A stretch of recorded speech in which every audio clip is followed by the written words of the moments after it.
Hello everyone, welcome to my channel. Today in this video I am going to show you how to delete your TikTok video permanently.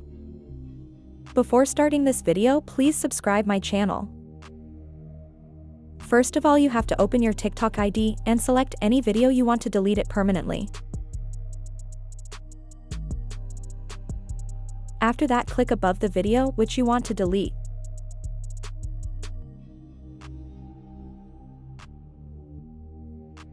Now click on the three dots on the right button above the video.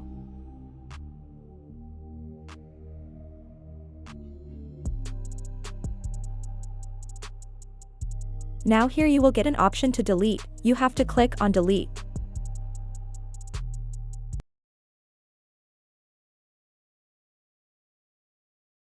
Now click on delete icon. Again click on delete. When you click on delete, you can restore it for 30 days. Even after 30 days, it will automatically get permanently deleted. Thanks for watching.